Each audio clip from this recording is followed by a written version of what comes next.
because you're so honest about your vulnerabilities and how you overcome them. And for people that see someone who's a beast, who's done great things, you just assume that they're different than you. Right. But then you hear about your insecurities and your pitfalls and all the things that went wrong with you, and you realize, well, God damn it, those are the same things that go wrong with me. Like, maybe I have that inside of me and I've just never summoned it. Right. And I'll tell you this, I started really realizing that when I started overcoming myself, I started getting around these real alpha males, these hard men.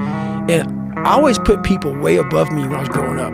Like, my God, they had to have a lot more than me to get to where they're at. And a lot of them did. But once you get around the best of the best of the best people, you can kind of start breaking them down and realizing, man, you're just as fucked up as me. Like we all have, but all you did was you hit it better. Your upbringing, your mom and dad, your society, the way you were raised, it hit it better than mine. You weren't the only black kid in a school. You know, I can't hide. Going through buds, I was the only black kid. You can't hide. But I started realizing just because I look different than you, a lot of you motherfuckers can't hide either. So it started giving me courage through watching people that we all have a story. We all have a jacked up life in one way or another. Some of us don't have the guts to talk about it though. And that's where I found the guts to talk about mine. Well, there's purity in physical pursuits, right? Because it doesn't matter what your social status is. It doesn't matter how people perceive you. When it comes down to how long can you stay in that pool, when it comes down to how far can you run, when it comes down to how much can you push yourself past the part where you want to quit, how far can you keep going? There's a purity in that. It dissolves social order, all that bullshit, what people think about you goes out the window. It's who are you right now? That's right. Who are you right now? That's a true statement, man. And I look at it as psychological warfare. And that's where I started learning that life is one big psychological warfare that you play on yourself. You play on yourself, man. The most important conversation I ever had with myself. And the shit I was telling myself was so fucked up, it was so wrong, it was so misguided.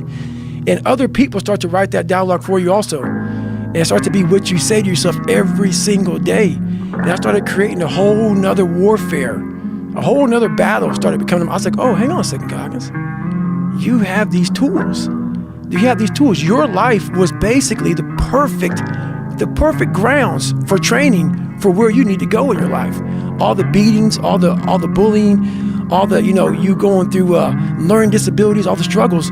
It was the absolute perfect training ground for you to go to where you need to go. And that's how I started looking at my life versus woe is me, poopy pants, kick a rock down the street mentality. It was, God just hooked you right the fuck up.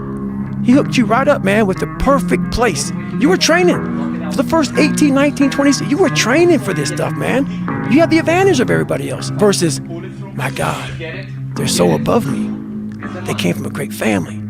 Mom and dad love them. They didn't have to learn, they didn't stutter, they didn't struggle. No, man, your struggle is what made you who you are now. So I started flipping this into a whole different, I started being a master of what I was scared of. I was scared of my mind. And I became literally a master of that mind. And that's what from now on, it sets me apart from most people. I started diving into that.